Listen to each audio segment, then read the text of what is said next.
In the Mesolithic, the Iberian Peninsula, like all of Western Europe, had been sparsely inhabited by a race of swarthy, blue-eyed hunter-gatherers, who geneticists call Western hunter-gatherers. Their neighbours in Anatolia, the Anatolian hunter-gatherers, invented farming and gradually colonised limited areas of Europe.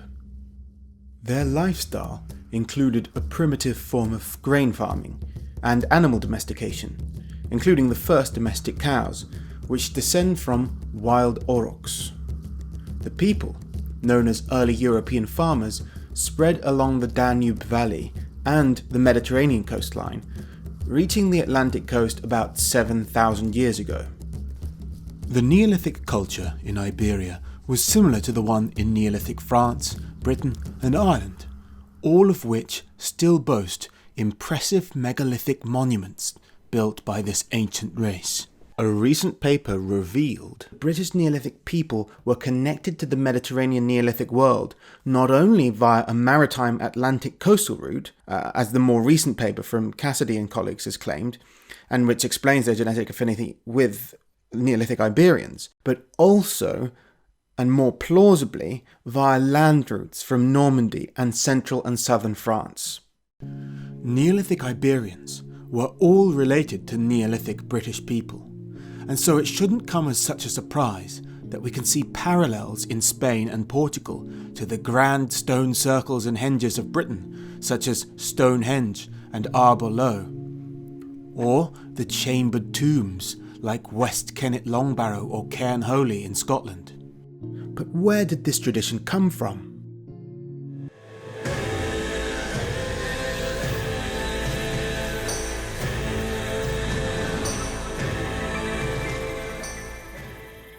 An old theory was that the megalith culture spread to Britain all the way from the Near East, but these days archaeologists generally prefer a more plausible theory which has risen to prominence since the 1970s, in which the megalithic culture was a Western European phenomenon that began in northwestern France between 6,000 and 7,000 years ago, and spread across the Atlantic really quickly in just 200 or 300 years, perhaps as part of a new religion. Northwestern France had large earthworks up to 280 metres long, around 4,900 BC, demonstrating massive social organisation.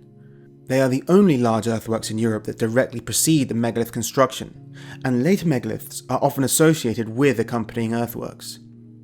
The custom quickly spread north and south along the Atlantic coast into Britain and Iberia, while also jumping into Sardinia, and then spread by land into the French interior and up to Scandinavia, and finally it experienced an early Bronze Age revival in Italy and Sicily and even Britain. But this revival is actually associated with the Bell-Beaker people rather than the original megalith builders. It is clear from the spread of the culture along the Atlantic and Mediterranean, and from evidence of gene flow along the Atlantic, that the megalith builders were proficient seafarers. Perhaps the environment creates such people, and helps explain why the Portuguese and the British were perhaps the greatest naval powers and explorers in history. Little remains of their dwellings, but the Neolithic people in Western Europe lived in large rectangular communal houses, like this reconstruction at Butser Ancient Farm in England. They used stone, wooden and bone tools for everything, and had a diet which included both wild meat and domestic crops and animals.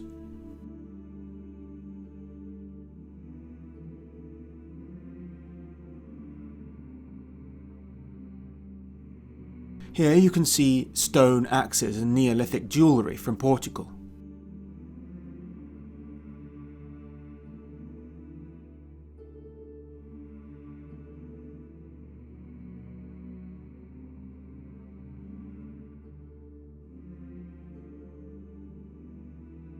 I have no idea what these bone cylinders were used for. Because their houses were made of perishable materials like wood and daub, they are not well preserved, yet the Neolithic Iberian people did leave a permanent mark on the landscape for which they are still remembered and celebrated: the megalithic stone circles and tombs. This tomb is called the Great Dolmen of Zambujeiro, and it stands in the region of Évora in Portugal, surrounded by great forests of cork oak trees. It is one of the largest megalithic monuments in Iberia, and, based on associated archaeological finds in the area, is considered to be over 5,000 years old.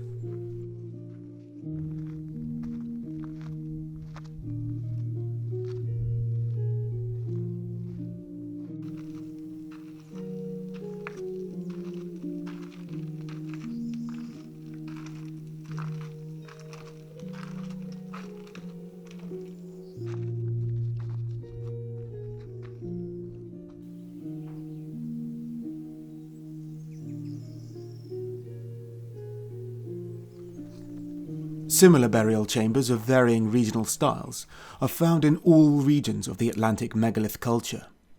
We can compare it to the long barrows of England, such as West Kennet Long Barrow,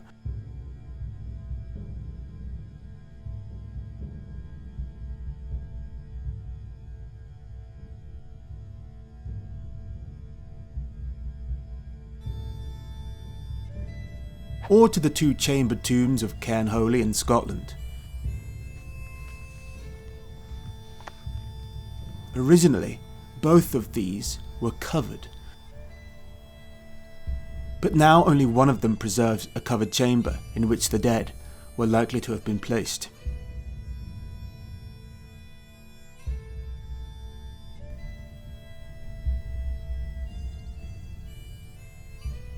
Or to the great passage tombs of the Boyne Valley in Ireland, such as New Grange.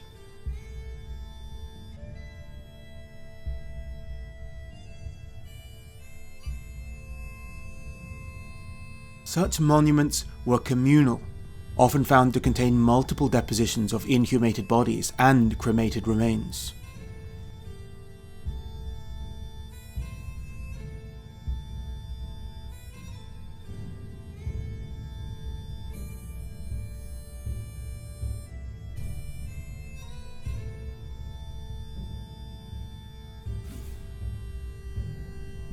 It is possible the passage tomb tradition developed from the more simple and smaller dolmen-type tombs, which were first built around 7,000 years ago and are common across Atlantic Europe from Spain to Scotland. These were single-chamber Neolithic tombs made from several large stones supporting a roof stone. Originally, all would have been covered with an earth mound, but most are fully exposed today, like Spinster's Rock in Dartmoor. Like most megalithic monuments, this one has accumulated local folklore over the centuries. Locals say this dolmen was erected in a single night by 3 wool-spinning women, likely the witches the Norse knew as the Norns, and who Shakespeare referred to as the Weird Sisters. It is easy to see how these developed, as powerful kings would demand larger and more elaborate versions of these burial chambers. The simple dolmen is common in Iberia, but unlike in northwestern Europe, these structures have sometimes been appropriated by the church, such that they become Christian monuments, like the Dolmen Chapel of São Brissos in Portugal. They incorporated the dolmen into the entrance of this tiny chapel. This was because pagan folk customs involving Neolithic dolmens survived in the region right up into the medieval times, and the Catholic Church determined that it was better to absorb these places of spiritual power, rather than to destroy them entirely.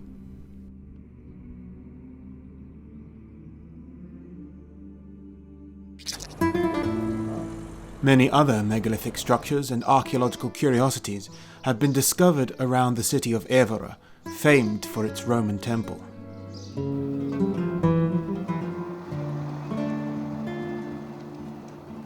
The cork oak forests are littered with stone circles and standing stones, some of which are only known to farmers and archaeologists. This one is listed on some maps, but is hidden away in the cork plantations.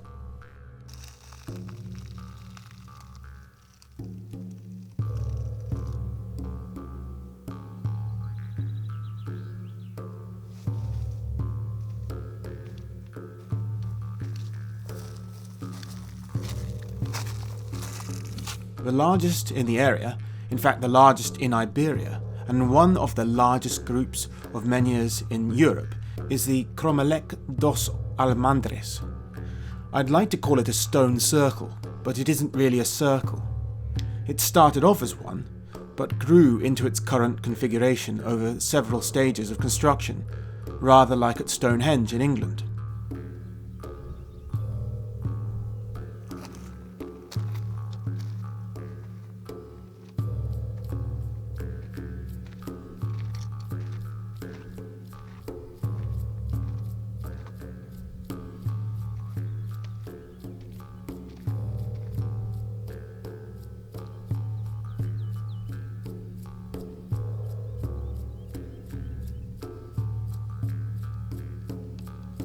As is the case for Stonehenge, Newgrange, and other megalithic monuments, there are theories relating the position of the stones to solar or lunar alignments.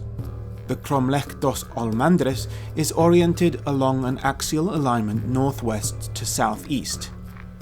Many of the stones have carvings on them, and one of these, number 8, has a flat top, with several depressions carved into it, which have been theorized to aid in astronomical observation, such as calculation of the equinox, presumably for some kind of religious agricultural festival.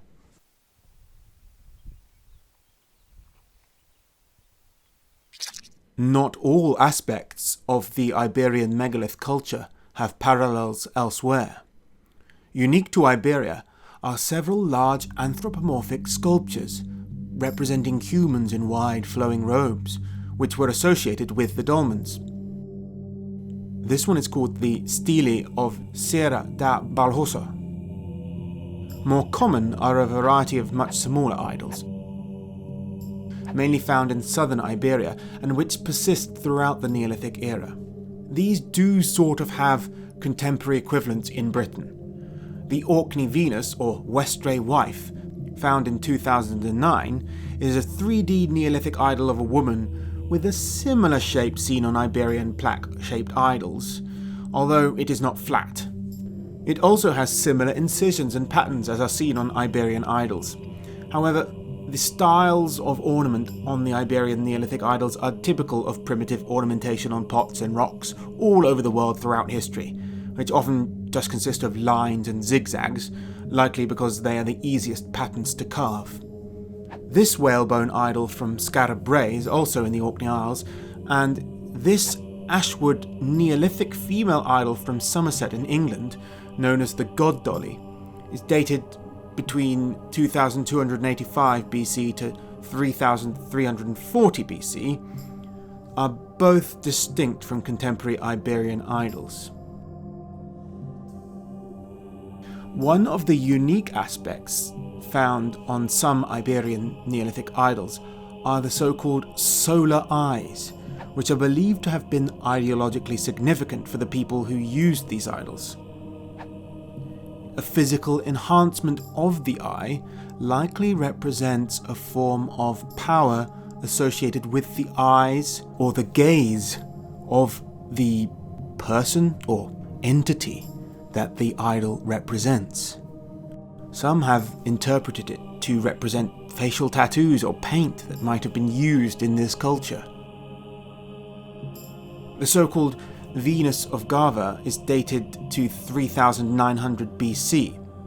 She is seated with her hands folded beneath her breasts and has jewellery represented by incisions. It is amazing to consider that the same motifs on this idol are found on others dated to about 1400 years later. That shows amazing continuity of this tradition, although it did evolve significantly, as we shall see.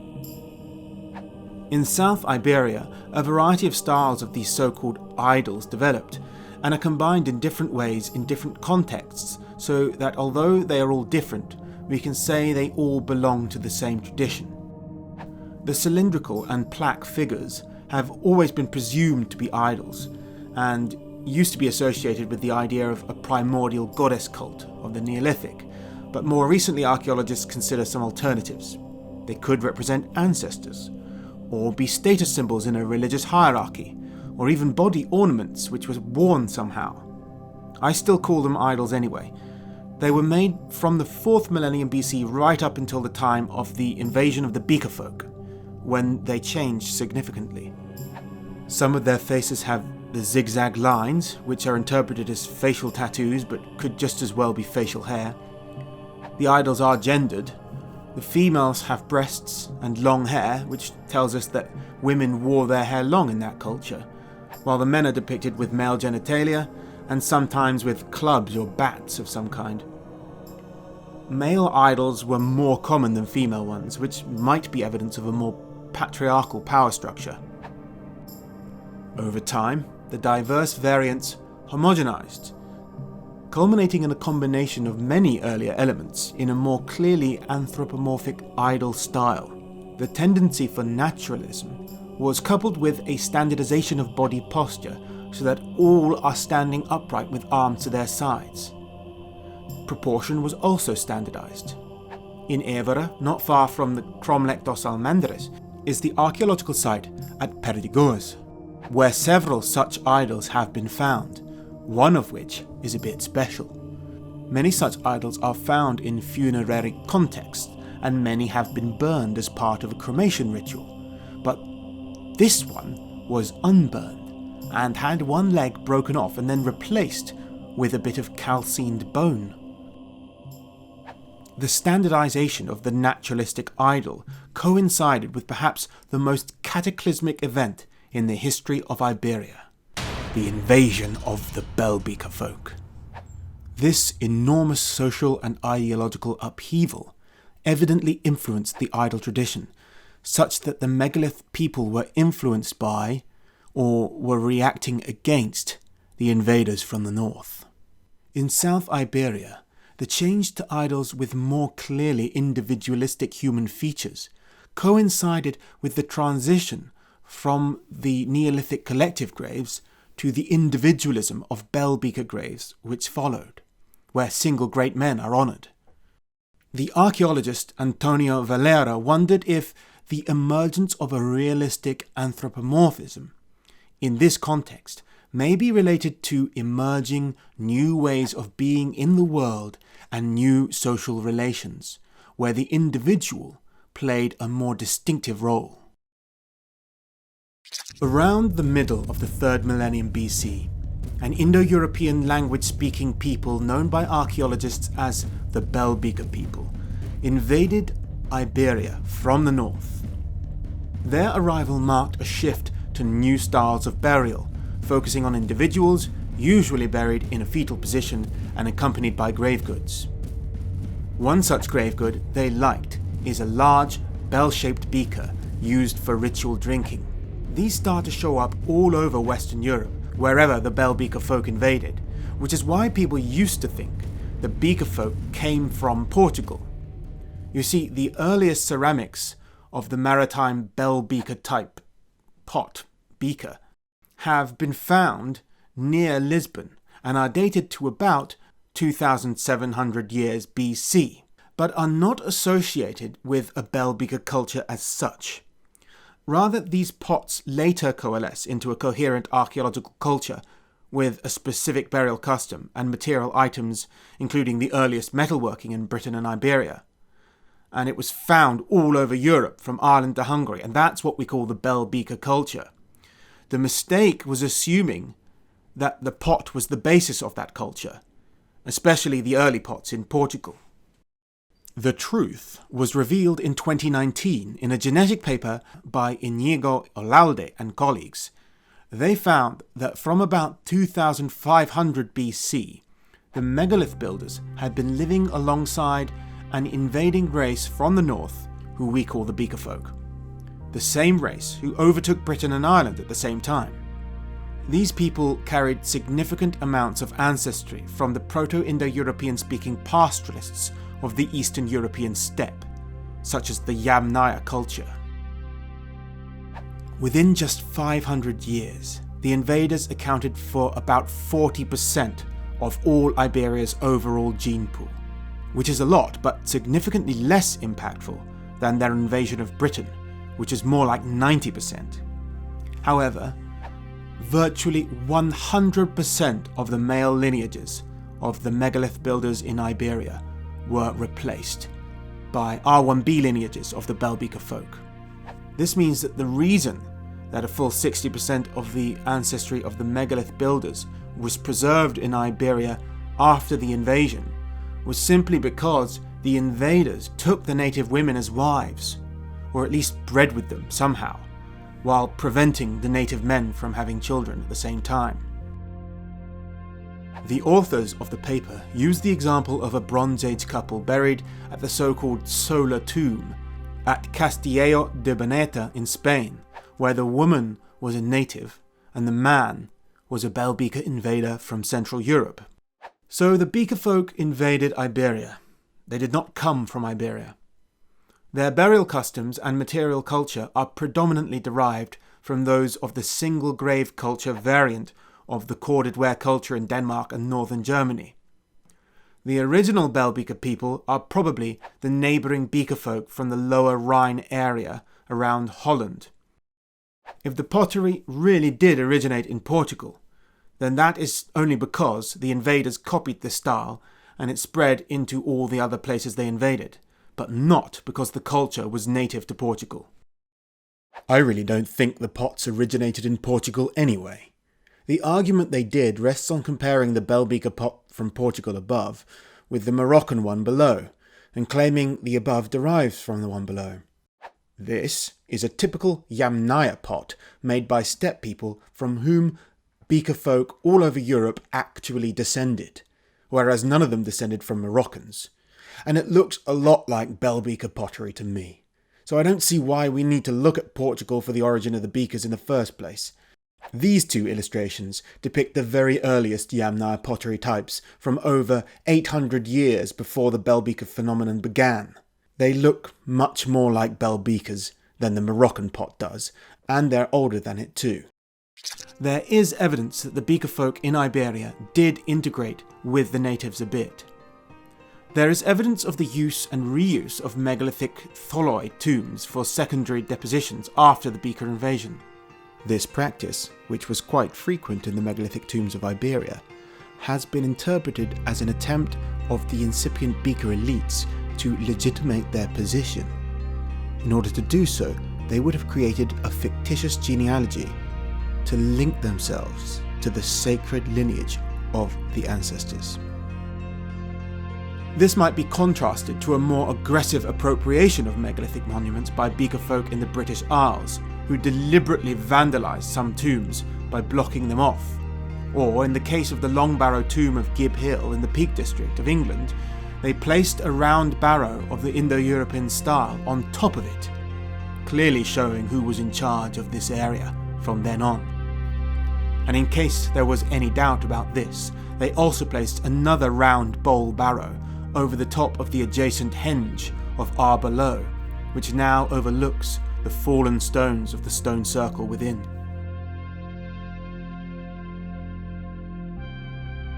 Each barrow would have contained a high-status Belbeca person who had social or political power in the region.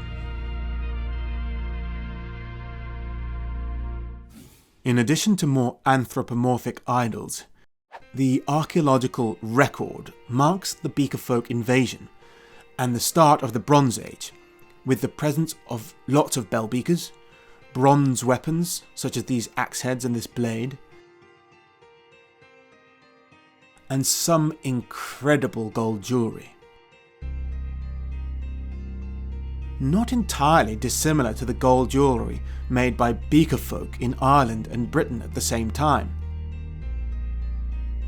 You can see these gold crosses in Ireland, Spain and England.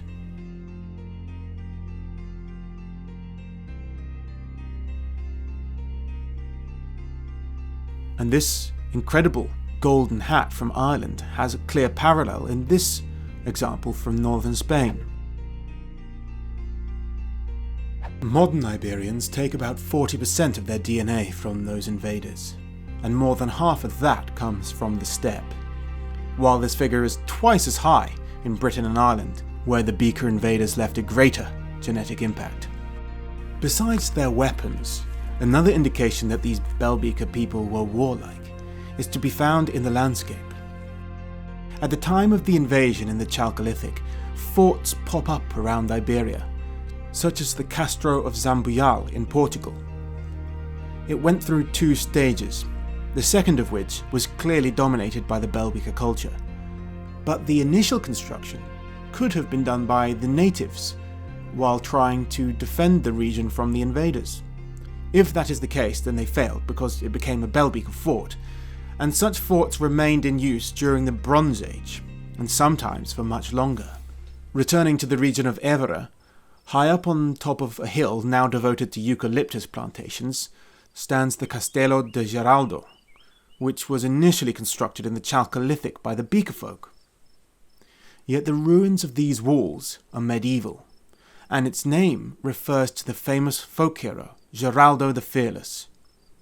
He came down here from the north of Portugal to fight the Moors, and successfully evicted them from Évora in 1165.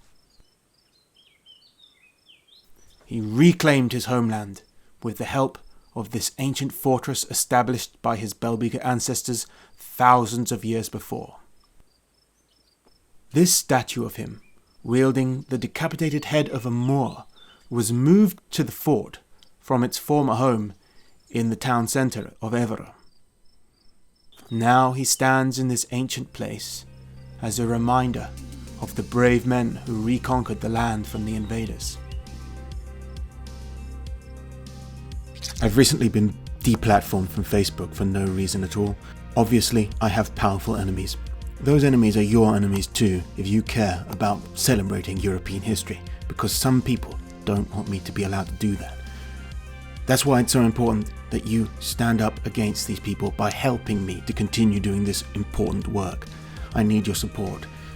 If you become a patron on Patreon or Subscribestar, you will get access to exclusive content, which I've been making for years just for my patrons. You'll also get other rewards like discounts on my clothing and access to a Discord if you're a top tier supporter. But the biggest reward of all for my patrons is that they know they are supporting honest history broadcasting in a time where lies and propaganda abound. Thank you for watching, and thank you for your support.